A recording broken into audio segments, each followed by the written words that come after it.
Всё. Здравствуйте, коллеги! Сегодня мы открываем серию вебинаров по культурному нормативу школьника. И наш семинар сегодня он такой вводный.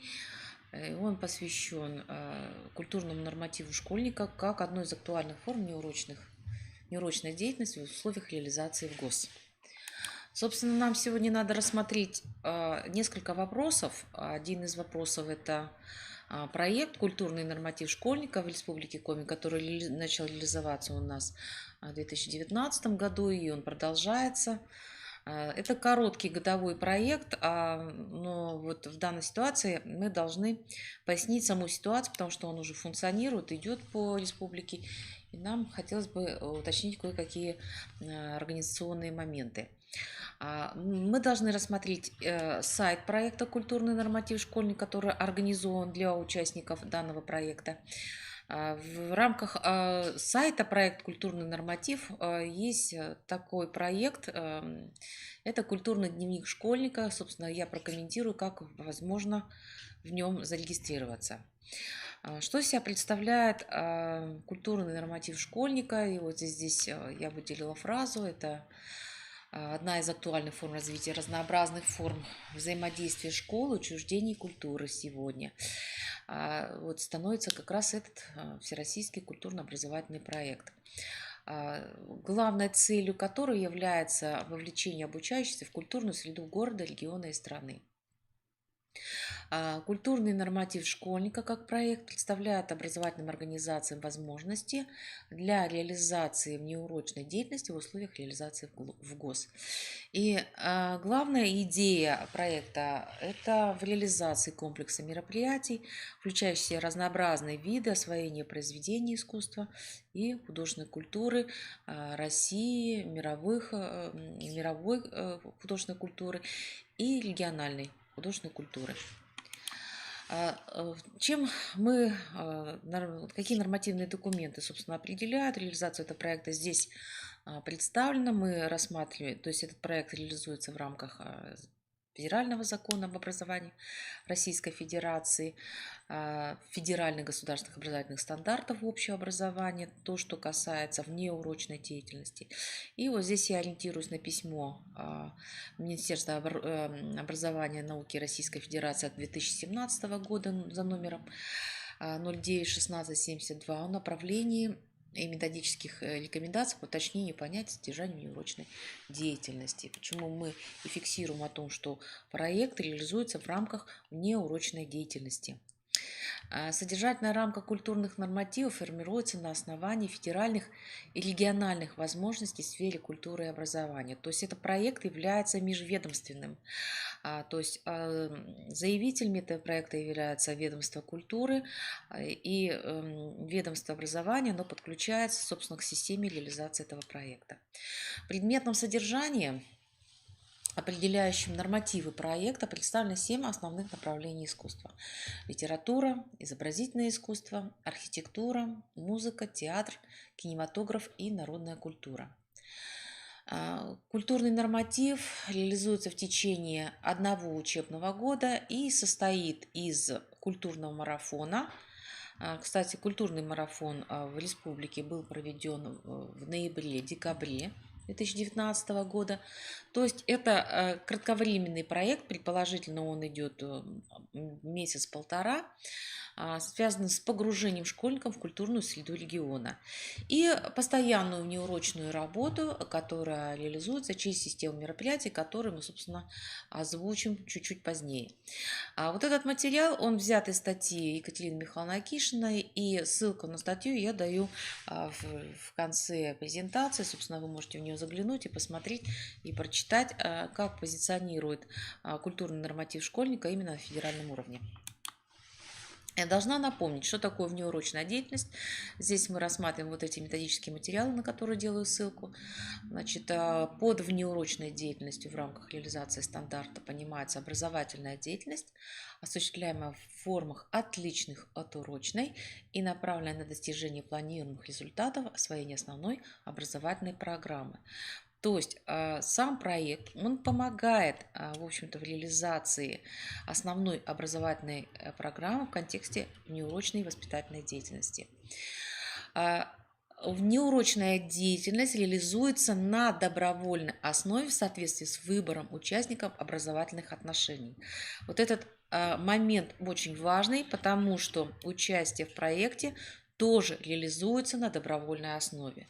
То есть участником проекта может быть любой желающий, но в данном случае не обязательным для него участие, если ребенок не хочет принимать в него участие, то заставлять, собственно, ребенка не надо. То есть это добровольное участие, и проект является добровольным по включенности.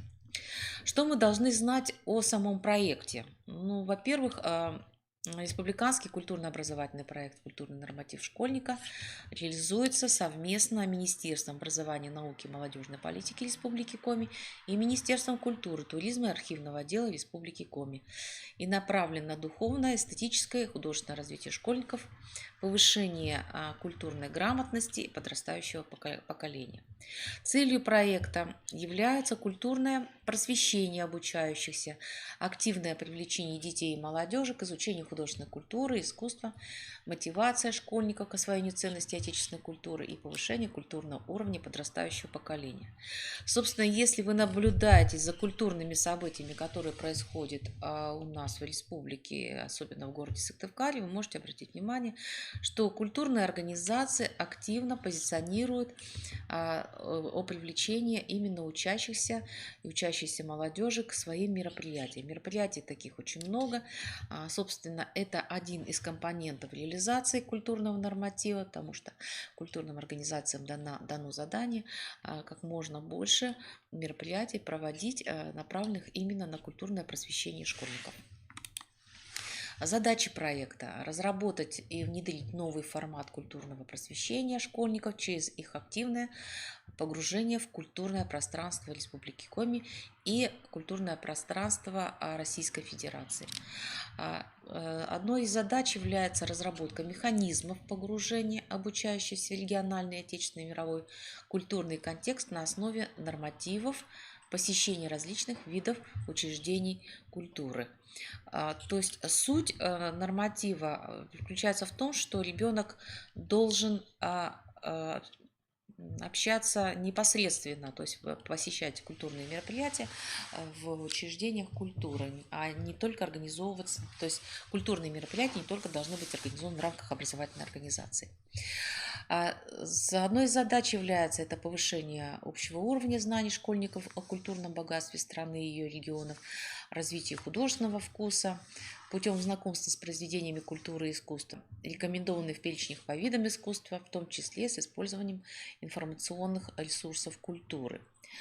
И одной еще задачей – это формирование эмоционально-ценностного эстетического восприятия мира искусства, приобретение навыка умения отражать собственное мнение о произведении искусства в текстовой и устной форме.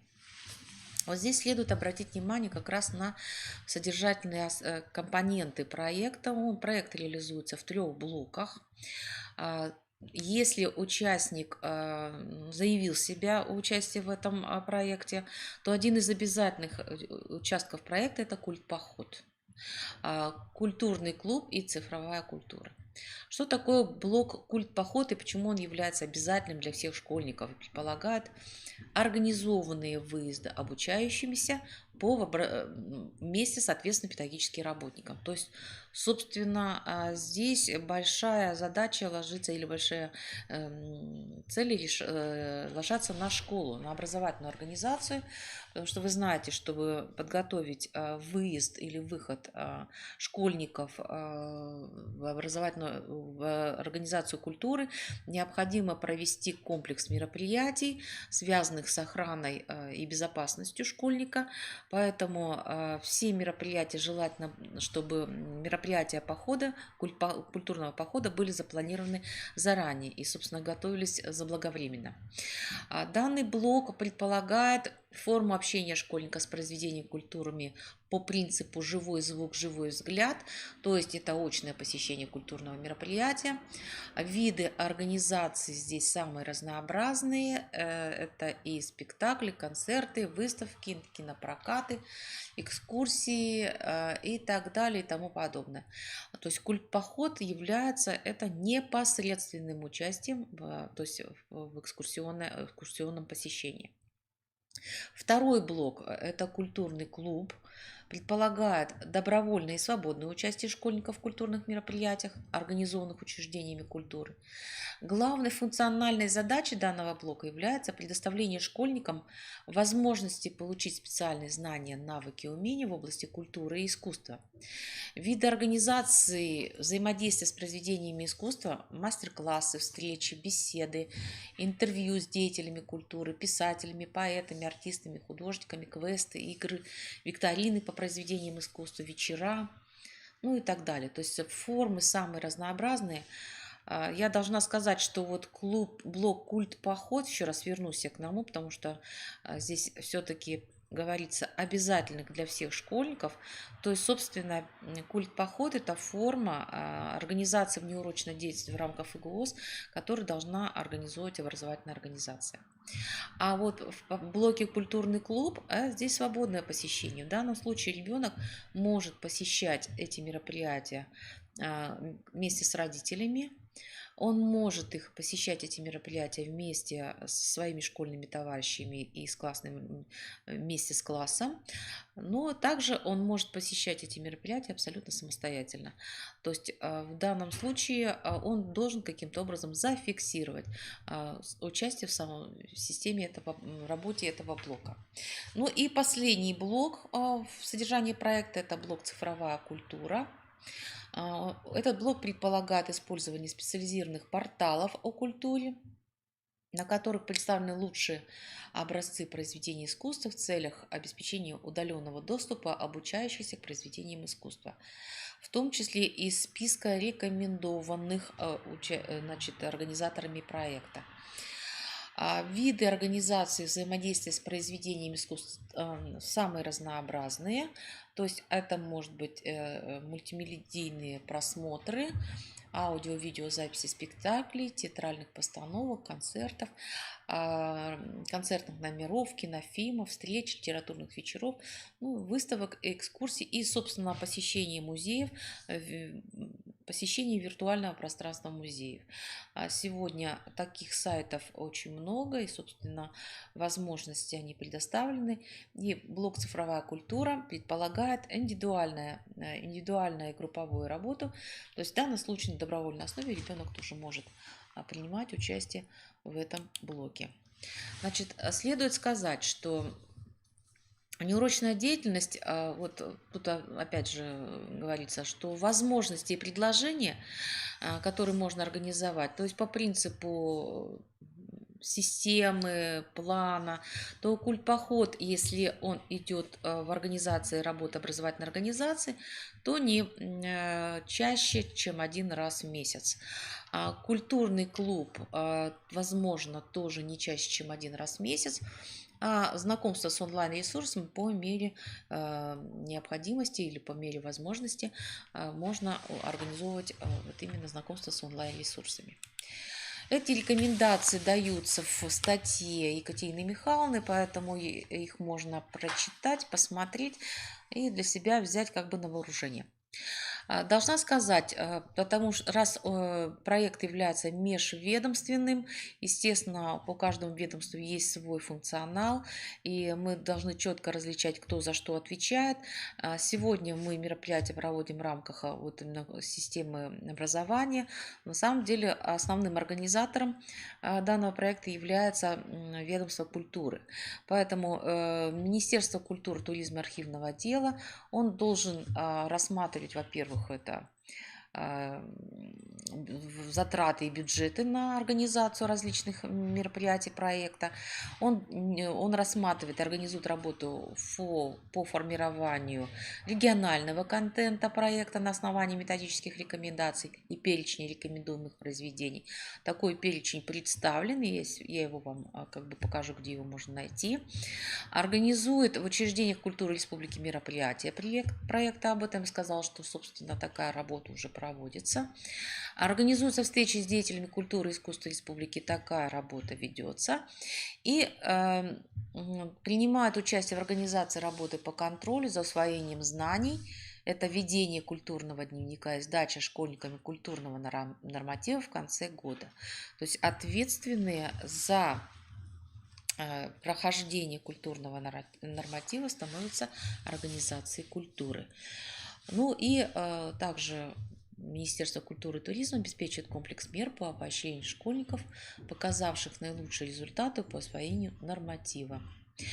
Учреждения культуры, в свою очередь, разрабатывают и предоставляют учредителю план работы на год с учетом блоков проекта. Такая информация представлена на сайте проекта.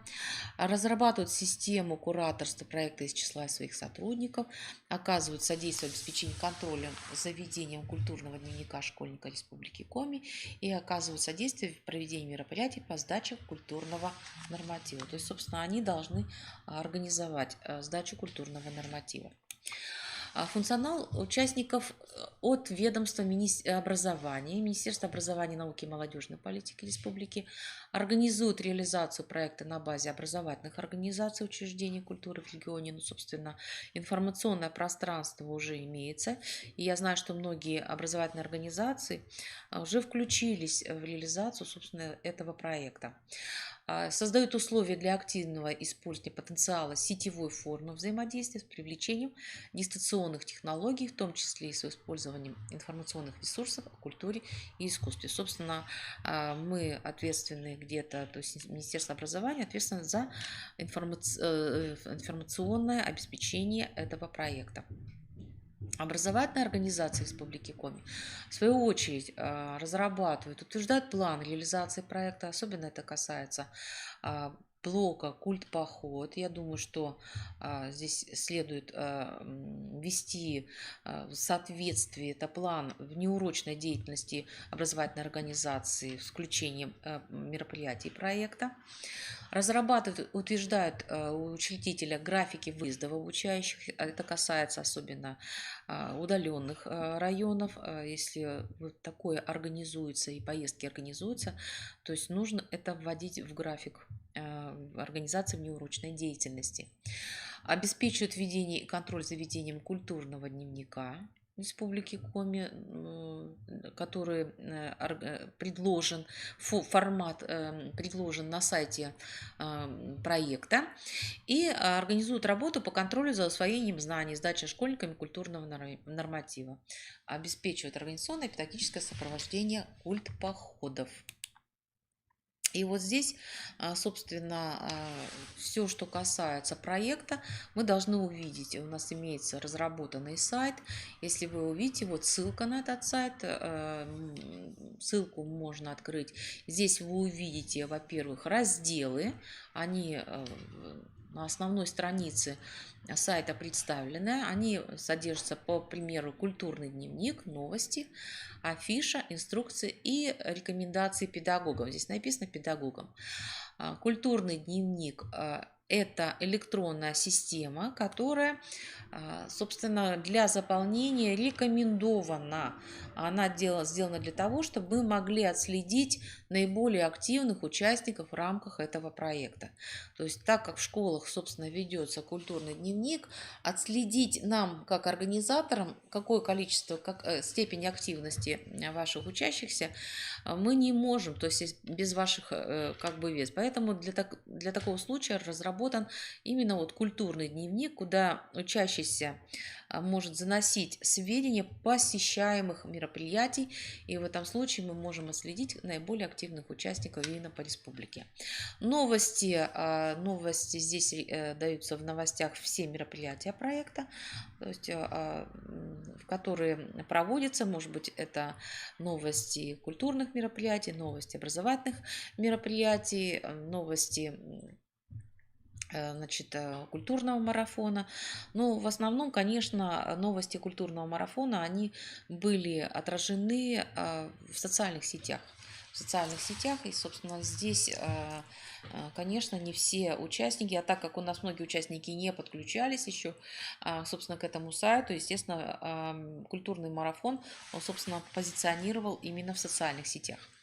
Афиша предоставлена работниками культуры, и это большой, огромный файл, потому что он представлен по муниципалитетам, для того, чтобы участники удаленных районов могли посещать культурные мероприятия в рамках своего муниципалитета и имели в виду возможность прохождения мероприятий в рамках общей республики. То есть вот афиша, в которую можно заглянуть, для себя выстроить свой собственный план деятельности или план мероприятий, которые, то есть на основе вот этой афиши можно составить план внеурочной деятельности, организованный в рамках проекта «Культурный норматив», и, собственно, вот ее использовать.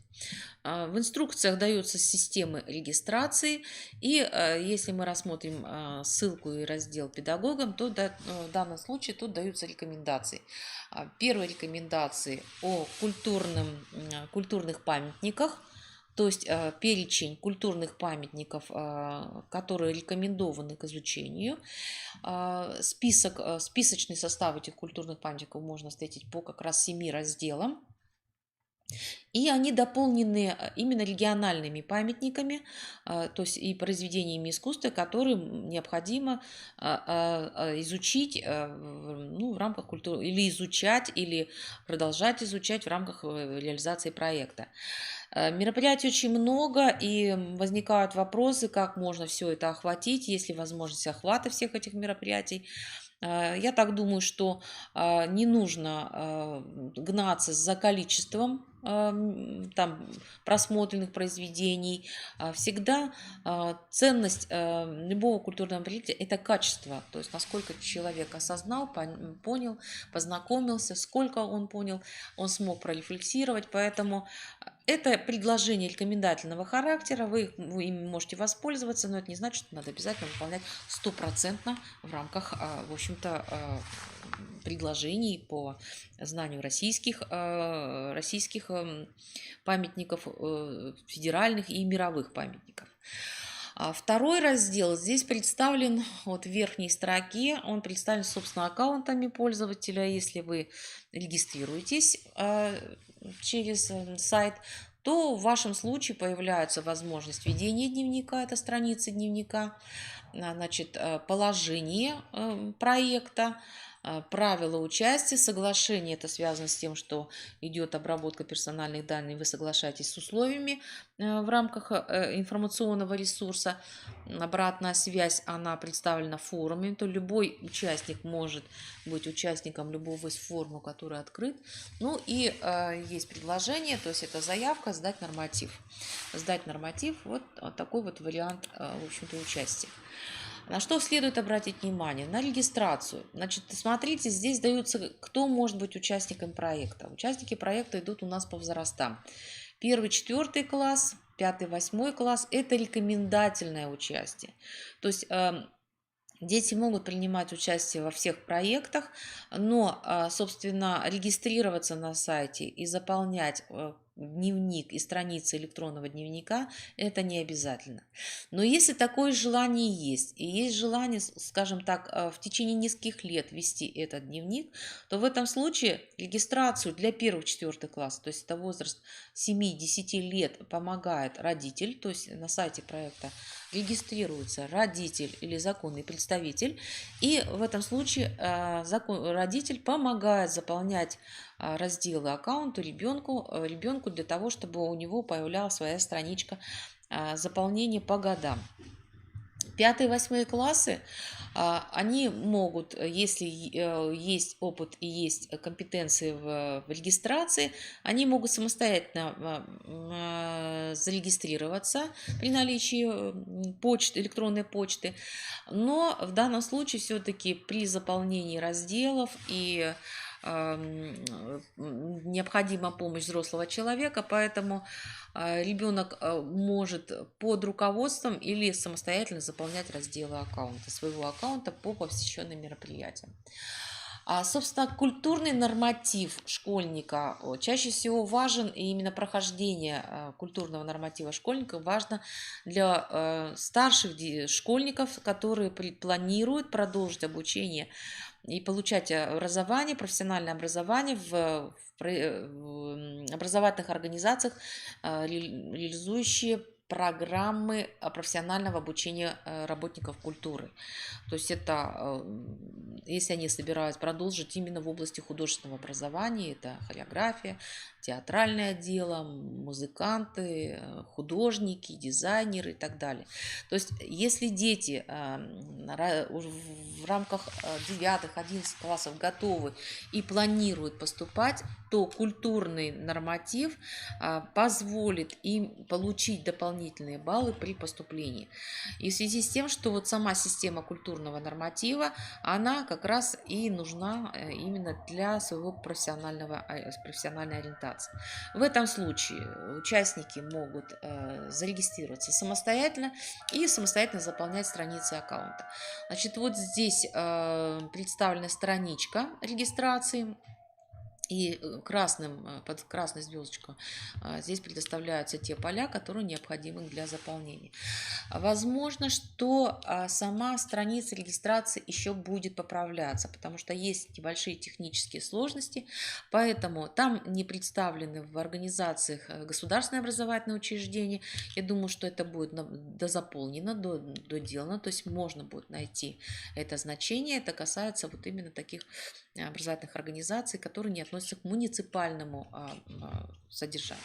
Поэтому я думаю, что если будут возникать вопросы, в конце презентации есть у нас представители, которые занимаются разработкой, собственно, этого электронной части проекта, поэтому можно будет звонить и обращаться к ним. Дальше заполняется профиль пользователя, и в данном случае в профиле пользователя вы заметите, что окошек гораздо больше, но и красных звездочек гораздо меньше, поэтому это на усмотрение регистратора заполняется профиль. Он нужен для того, чтобы мы могли пропозиционировать, что за участник у нас находится в рамках этого сайта, поэтому вот он заполняется, и таким образом у вас открывается аккаунт. Здесь я просто говорю о алгоритме регистрации. То есть, если вы не являетесь участником электронной части сайта проекта, то традиционная форма через регистрацию, вот здесь стрелочка я показываю, первый этап на страничке вы находите и начинаете регистрироваться, заполнять регистрационную пользу и профиль пользователя. Затем, после того, когда вы вошли, у вас открывается, сейчас вернусь, открывается вот в нижней части вот такая страничка «Культурный дневник школьника Республики Коми». И здесь будут представлены все мероприятия, которые участник захочет заполнить, то есть он будет заполнять свои мероприятия, он может заполнять их, вот они здесь видны по вкладочкам, мы видим, что можно их заполнять, какие они по культурным мероприятиям и по направлениям. То есть ребенок может выбрать любой из блоков и выбрать любое направление, и в рамках этого направления вести свою работу. Ну, собственно, конечно, это связано по интересам. Если ребенок идет в область изобразительного искусства, ему надо будет поступать в художественную образовательную организацию, где учат художнику, то, наверное, эта область походов, культурных блоков будет связана именно художественной образовательной деятельностью. Ну и так далее, это будет заполняться постранично, и все мероприятия будут видны. Вот таким образом мы, как организаторы, сможем увидеть наиболее активных участников, то есть максимальное количество посещенных мероприятий, проявленных мероприятий, будет говорить о об активности участника, ну, особенно это касается старшеклассников. Собственно, культурный дневник – это пролонгированное мероприятие, оно может заполняться в любой возрастной категории, и начиная с 1 по 11 класс. Оно тоже рассчитано на блоки.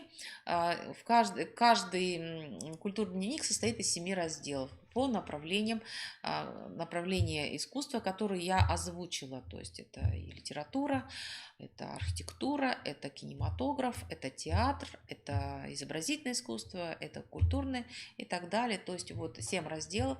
Ребенок в культурном дневнике может заполнять или одно направление, а может, если ему интересно, заполнять несколько. Вот эта форма дневника представлена на сайте, ее необходимо скачать, чтобы заполнять страницы своих посещений.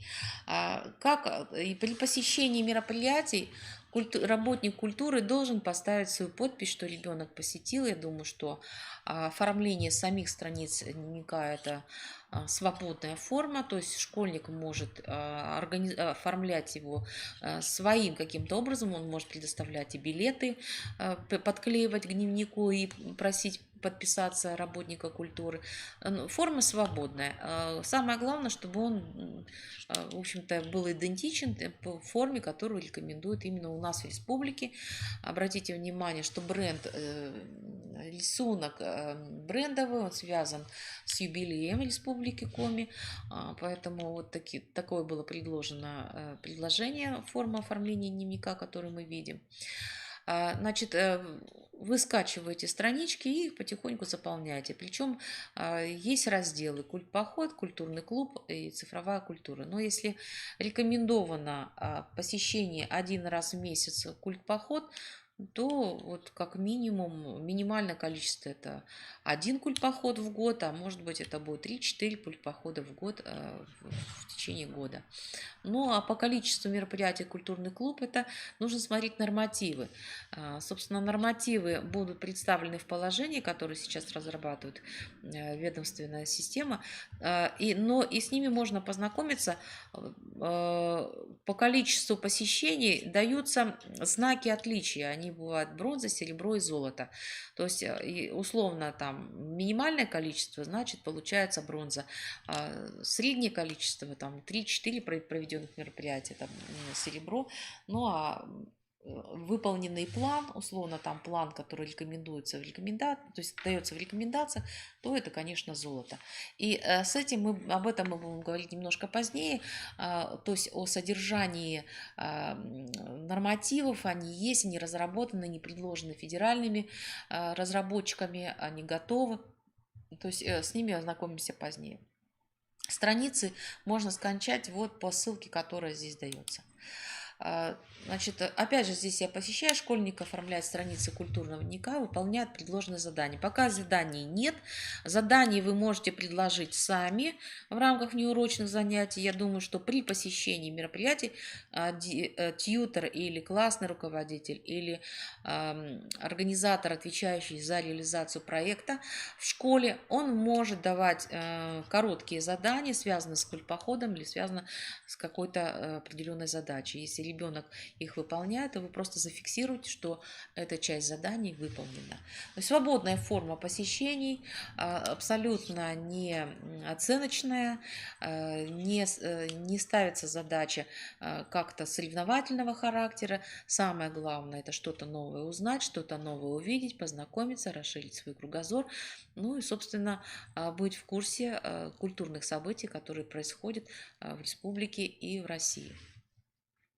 Значит, испытания. Вот то, что касается для старшеклассников, то есть сдачи культурного норматива, есть предложенный вариант алгоритма его, это Испытания на сдачу культурного дня проводятся в конце учебного года.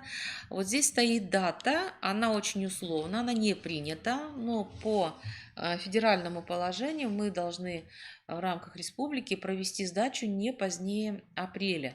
Вот мы здесь условно, очень условно обозначили дату 24-го, вы видите, что там под вопросами. Собственно, мы говорим о примерной дате, на которую можно ориентироваться. Площадками проведения испытаний на сдачу культурного нарратива должны являться учреждения культуры, на базе которых формируется экспертный совет.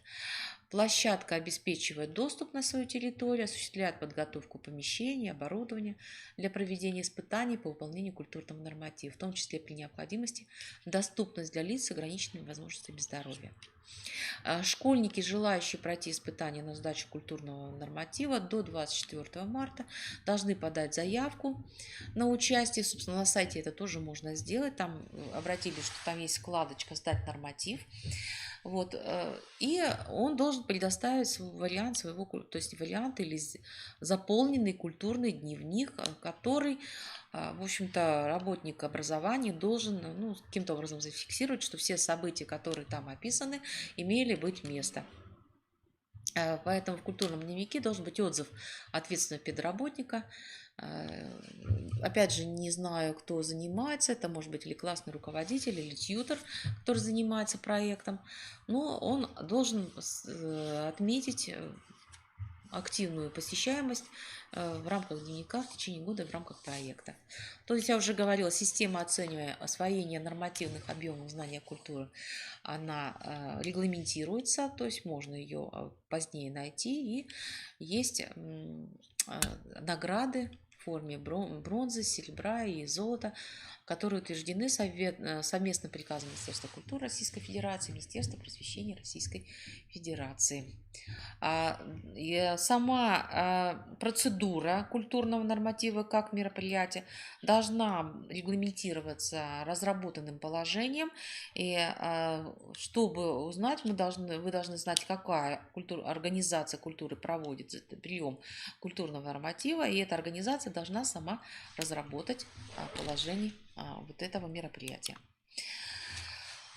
Значит, я уже сказала, что по каждому из 7 направлений по видам искусства разработан рекомендуемый список произведений мирового отечественного искусства с включением регионального содержания.